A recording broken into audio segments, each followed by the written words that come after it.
পথের পালো আলোর জাহাজ ভাসিয়ে দিলে মানে ভাসিয়ে তো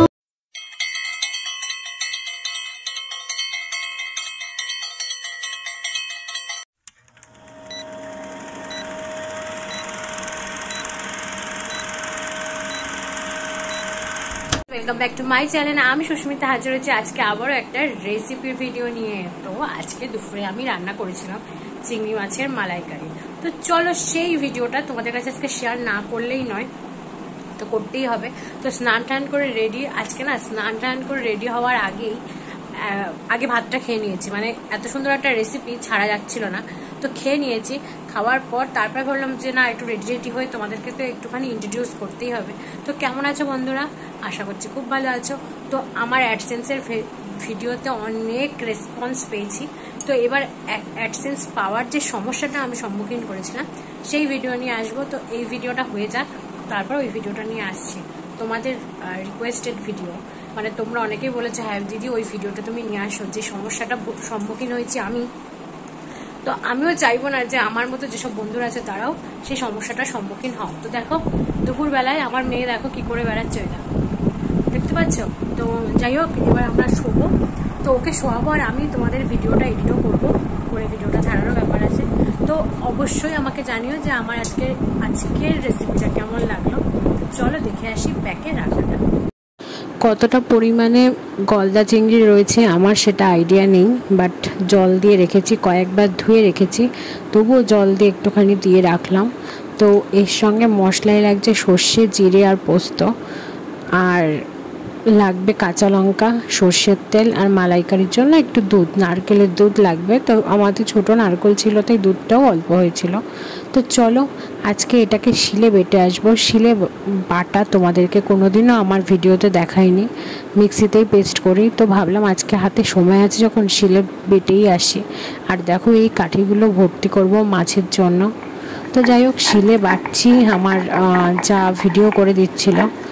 আর শিলে বাটি না বলা ভুল, মাঝে মধ্যে কিছু কিছু রান্না আমি শিলে বাটি। শিলে বাটার টেস্ট কিন্তু আলাদাই হয়, কিন্তু সময় হয় না বলে সব সময় করে পারি না। কিন্তু হাতে সময় ছিল, ভাবলাম আজকে করব। আর আমি শিলে বাটবো, তোমাদের কাছে শেয়ার করব না, এটা তো হতে পারে না, কি বলো বন্ধুরা? আর তাছাড়া তোমরা তো কোনো দিন দেখাওনি আমার শিলে বাটা। তো যাই হোক শিলে বেটে আজকে তোমাদেরকে দেখালাম। তো দেখো এই যে একদম মশলা করে রেডি নিয়ে চলে এসেছি।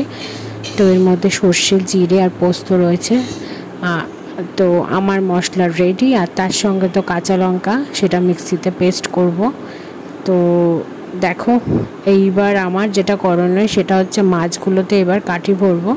কাঠি ভরে মাছগুলোকে সোজা করতে হবে, কারণ এটা রান্না করার সময় মাছগুলো কিন্তু একদম বেঁকে যায়। তো দেখো বন্ধুরা, এই যে মাছগুলোকে আমি এই যে কাঠি ভরলাম।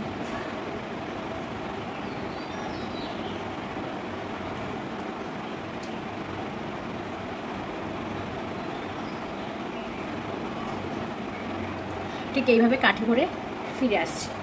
চলো আরেকটা দেখাই তোমাদের।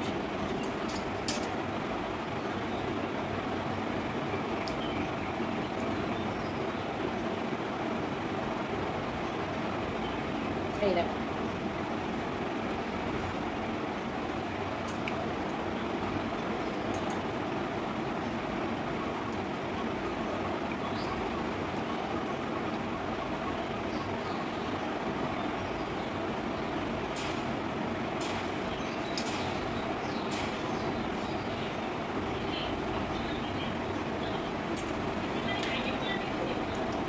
আমরা মানুষ যেহেতু 3 জন, তো সেই জন্য 6টা মাছ নিয়েছি।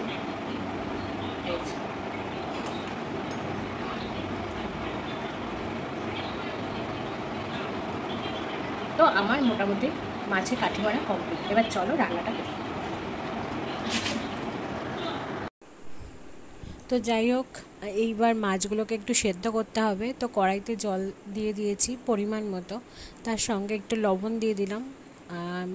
মানে আমার শাশুড়ি মা বললো লবণ দিয়ে সেদ্ধ করাটা খুব ভালো, তো সেই কারণে লবণ দিয়ে দিলাম। তো দেখো জলটা যেই একটু গরম হবে, এবার মাছগুলোকে দেখো সব কটা কাঠি ভরে নিয়েছি। এইবার মাছগুলোকে এবার দিয়ে দেবো। এবং সেদ্ধ হওয়ার জন্য ওয়েট করতে হবে। তো চলো এই 6 টুকরো মাছ ওরা জলের মধ্যে একটু নাচানাচি করুক, করে সেদ্ধ হোক, ততক্ষণের জন্য আমি একটু ওয়েট করি। তো মাঝে মধ্যে একটু নাড়িয়ে চাড়িয়ে দিতে হবে, যদিও কাঠির জন্য গুঁতোগুতি খাচ্ছে মানে একে অপরের সাথে। তো চলো একটু নাড়িয়ে চাড়িয়ে দিই আর মাছগুলো ভালো করে সেদ্ধ হয়ে যাক, কারণ এই রান্না করতে খুব একটা সময় লাগে না। তো দেখো সেদ্ধ করে নিয়ে চলে এসেছি, মাছগুলো রাখাও রয়েছে। তো লাগছে বাটা মশলা, তোমাদেরকে বললাম সর্ষে পোস্ত জিরে, এখানে কাঁচা লঙ্কা পেস্ট করে নিয়েছি, আর এখানে নারকেলের দুধ দিয়ে দিয়েছি, আর লাগবে পরিমাণ মতো সর্ষের তেল। তো চলো রান্নাটা করতে থাকি, এদিকে সেদ্ধ হয়ে নিক, তারপর ফিরে আসছি রান্নায়। এবার রান্নাটা স্টার্ট করি। গ্যাস জ্বালিয়েছি, কড়াই বসেছে।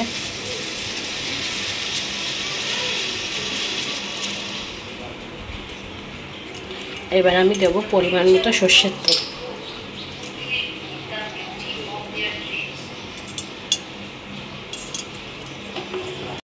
তেল দিয়ে দিয়েছি, দুধটা লঙ্কাটা এক জায়গায় করে দিয়েছি। এবার মশলাগুলোকে এক এক করে দেবো। তো তেলটা একটু গরম হোক। দেখো বন্ধুরা, তেলটা গরম হওয়ার পর মশলাগুলো দিয়ে দিয়েছিলাম। এবার এটাকে ভালো করে কষিয়ে নেব। তো কষিয়ে নেওয়ার পর দেখো জল ঢেলে দিয়েছি, আর তার সঙ্গে মাছটা দিয়ে দিয়েছিলাম, কিন্তু সেই সময় ভিডিওটা একটু স্কিপ হয়ে গেছিলো আমার। তো যাই হোক, মুখে বলেই দিচ্ছি, মশলাটা ভালো করে কষিয়ে দিয়ে মাছগুলো দিয়ে দিয়েছি। এবার একটু লো ফ্লেমে 2 মিনিট মতো একটু ফুটিয়ে নেব। তো তারপরে আবার একটু জোরে জাল দিয়ে একটু সর্ষের তেল দিয়ে দেবো, যেহেতু কাঁচা তেল দেয়া হবে সেই কারণে একটু জাল দিয়ে নেব। তো আমার রেসিপি কমপ্লিট। তো কেমন লাগলো বলো বন্ধুরা, গলদা চিংড়ির মালাইকারি। যদি ভালো লেগে থাকে অবশ্যই কিন্তু জানিও। বন্ধুরা, ভিডিওটা কেমন লাগলো অবশ্যই জানিও। যদি ভিডিওটা ভালো লেগে থাকে তাহলে অবশ্যই লাইক, শেয়ার, কমেন্ট, আর হ্যাঁ, চ্যানেলটা কিন্তু সাবস্ক্রাইব করতে ভুলো না।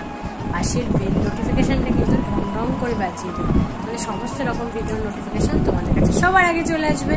উপরে পাখা চলছে, হয়তো ভয়েসটা একটু কম আসতে পারে। তো চলো এখনের মতো বিদায় নিচ্ছি, আবারও আসছি অ্যাডসেন্সের সমস্যাটার ভিডিওটা নিয়ে। নেক্সট ওই ভিডিওটা তোমাদের জন্য আসবে, আগে থেকে বলে রাখলাম।